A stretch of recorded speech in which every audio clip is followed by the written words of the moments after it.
everyone. I've been asked this week to talk about marriage. Now, marriage is a very controversial topic, not just in the New Age community, but in the world at large. Some people see it as a beautiful expression of love. Some people see it as an archaic restriction. So who's right? The drive to pair up with someone is embedded in our DNA. It ensures the survival of our species, on both merely a procreation level and on a physical survival level. Couplehood is the primary social structure of our species. This means, at this point in time, rather than dissolving couplehood, strengthening it and transforming it into its highest aspect actually transforms society. About 11,000 years ago, humans turned from a hunter-gatherer species into a farming species, meaning we no longer had to be mobile nomads because we learned how to corral animals and how to grow food. This is the point at which property became a concept in human society. And property had to be protected, no less. Property ownership is what gave rise to economics and the idea of wealth versus poverty. It was this point that pair bonding became less about attraction and more about economics. Women and children, who also needed protection, were seen as an extension of property ownership and wealth. The arranged marriage was the first real form of socially recognized marriage to take place. Arranged marriage was designed to ensure the economic and social status of the family. This design actually lasted all the way until the 18th century, when people began to see arranged marriage as a loss of the personal freedom of love. At this point, marriage became more of a contract designed to fulfill psychological needs and personal happiness and stability, than a contract to ensure social standing. Marriage is basically the act of making one's relationship known, recognized, and official to the public. And it is done with the intention that the relationship be permanent throughout the duration of the couple's life. This act is even a legal action in our current society. On a surface level, a couple may marry for legal reasons, social reasons, financial reasons, religious reasons, spiritual reasons, emotional reasons, or libidinal reasons. And once the union is recognized, it is considered a contract. It is important to note that the terms of marriage are not set, they're decided upon by the couple that is participating in the marriage. The terms of marriage that are made up of rights and restrictions are heavily influenced by culture and by society. Some examples of these terms might be that you could have the right to half of someone's property when you enter into marriage, or you'd have the restriction of being unable to express your sexuality towards anyone other than the partner when you are inside of the confines of that marriage. This is where things get complicated. On an emotional level, it can be a beautiful intention to gift one's sexuality only to one person. You can, in fact, do that without restricting your love. On a social level, however, this decision might merely be a socially conditioned expectation that is a holdover from a time where illegitimate children were a threat to property and ownership rights. If this is the case, it comes from a place of restriction. I suggest that if you're considering getting married, or even if you are married, it's important to look over the terms of marriage with a fine-tooth comb, so you both know each other's expectations, and so each term of your marriage will be questioned by both partners fully. You do not want any surprises down the road, and it's important to be clear about your reasons for those terms instead of simply blindly accepting them, because they were someone else's before you adopted them. From the highest perspective, the universal source perspective, everything is you. This means every person in existence is also you. So choosing or prioritizing one person over another person makes no sense from that universal perspective. As a species, when we evolve to a higher vibratory rate, the perception of separation will dissolve. Because that perception of separation will dissolve, we will not even have the desire to pair bond. It won't occur within us, and so marriage will cease to be a function of our society. So why, you might ask, is marriage in alignment? Why, from source perspective, might it be beneficial to engage in a marriage if the highest of perspectives is that we are all one? The answer is, our expansion is being served, first and foremost, by relationships. Your primary relationship is your biggest mirror.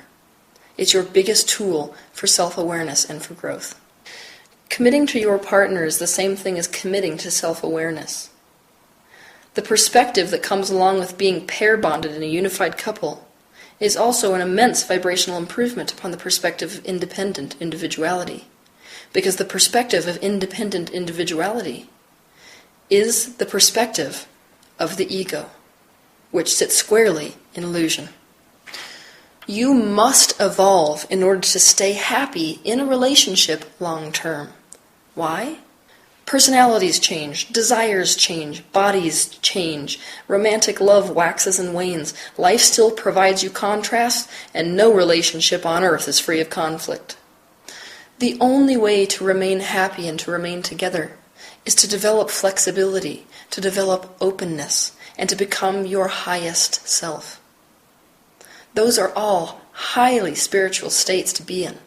So marriage in and of itself is a spiritual practice. It's one that some of us choose and some of us don't.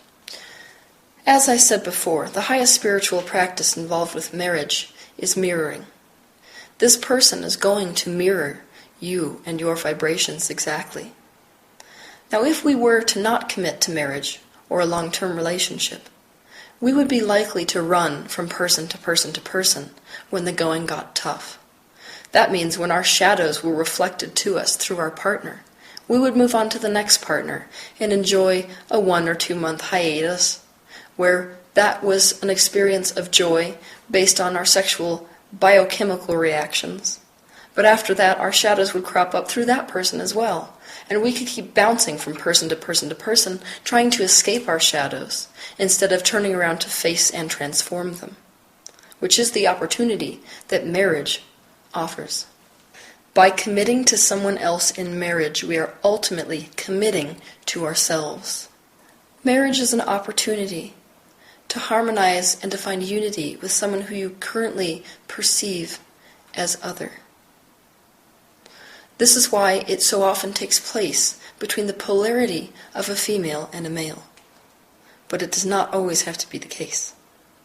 As long as you are finding unity with someone who you perceive as other, whether it be female or male, you are in the practice of oneness and of unity.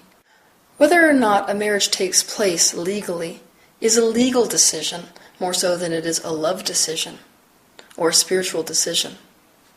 If you want to legally marry somebody, it should be because you want the legal, social recognition of that unity. The spiritual ceremony of marriage is much more important than the legal ceremony if you're getting married for love or spiritual reasons. It is the opportunity to set forth a very powerful intention to remain unified and for that unity to be supported by others. This intention brings us back to the most ultimate truth of oneness, which is why weddings can be so beautiful. They remind us all of our true essence, which is love. It is crucial that we understand that you cannot ever know what you're going to want tomorrow or in the future. You must stay in alignment with your new desires, and each relationship that you get into will give rise to new desires within you. In order to stay happy in a relationship, your relationship has to line up with those new desires. Otherwise, both partners will go different ways. When a desire is born, it cannot be denied. This causes great suffering and eventual death.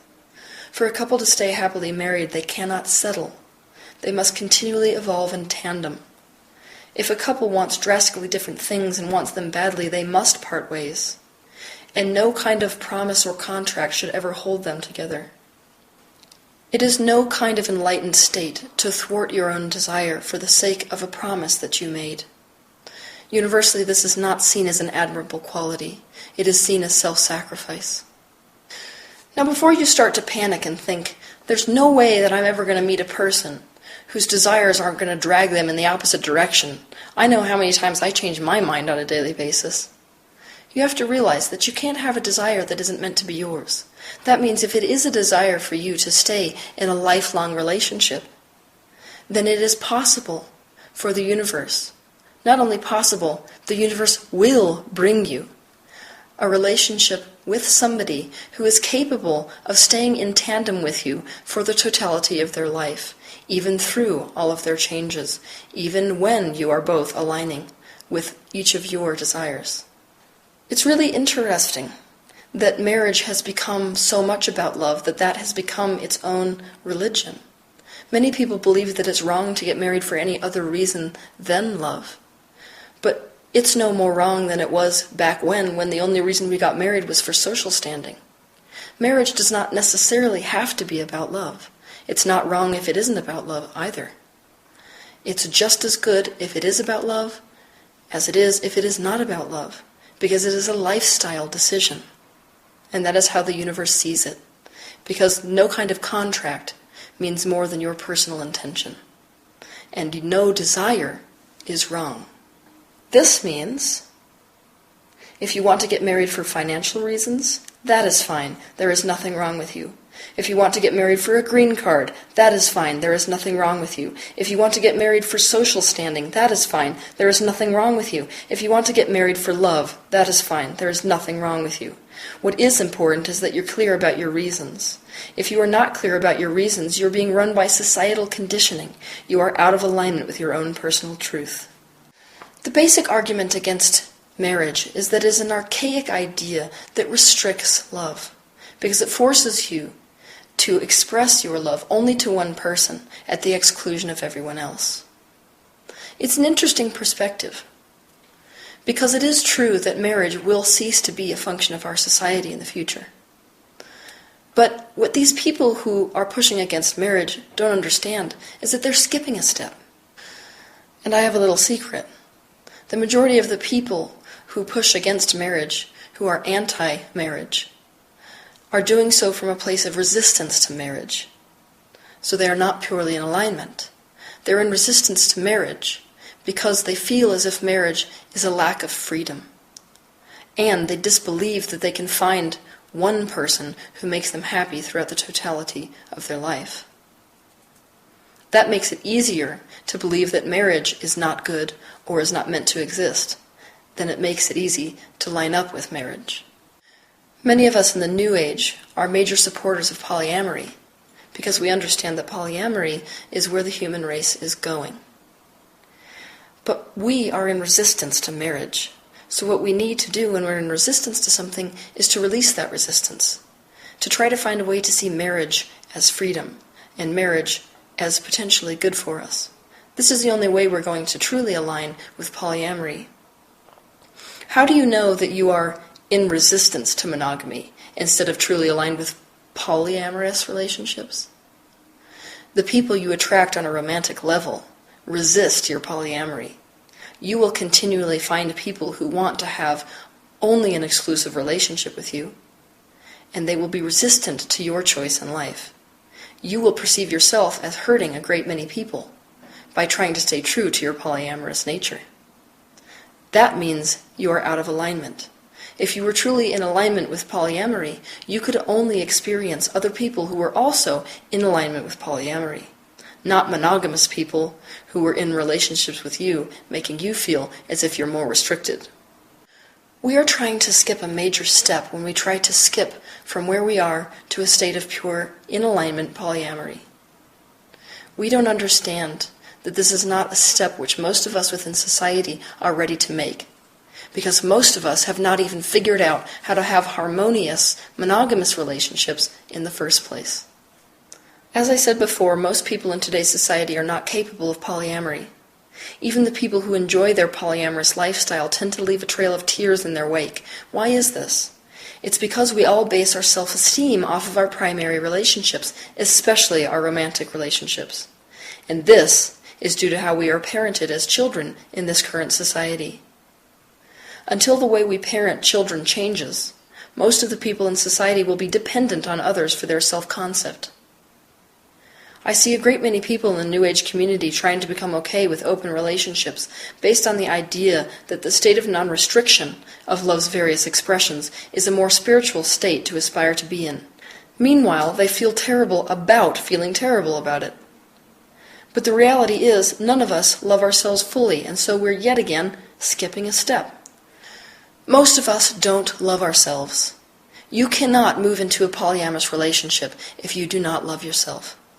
For those of us that don't love ourselves completely, the next step we need to take is the step of valuing ourselves enough that we allow ourselves to experience a relationship where someone chooses us and only us as their partner and mate in life. If you would like to experience a monogamous relationship with someone who thinks that the sun rises and sets with you, it is a desire which is meant to be yours. Maybe you'll get into this relationship, which is fabulously monogamous, and after years of experiencing that, you'll both be ready to change, and then you'll evolve into the next phase, which is a polyamorous relationship. Or maybe you'll spend those years together and you'll decide that it's wonderful, and you'll stay together in a state of monogamy for the rest of your life. I'm not going to lie to you. Marriage can destroy people's lives.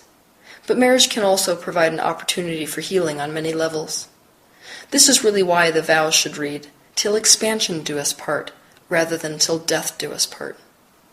Marriage is a very unique choice, because it is the choice to include someone else's happiness in our happiness. We do not have a responsibility to other people's happiness.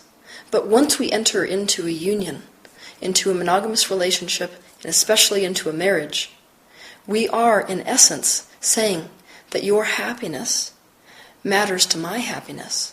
And so, by taking responsibility for my happiness, I am taking responsibility for your happiness.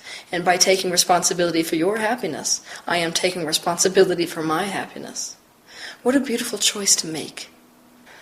In the physical dimension, we live in a binary universe. The duality is a source of contrast. The unification of this duality is bliss. Marriage provides us the opportunity to live out the physical expression of this unification of dual aspects. It is my belief that the reasons behind getting married should be questioned fully before you enter into any kind of matrimonial arrangement. But it's important to understand that there is nothing wrong with choosing to be married, and there's nothing wrong with choosing to not be married. They are both their own specific kind of spiritual practice. And it can be a very beautiful commitment to engage in the practice of marriage. Have a good week.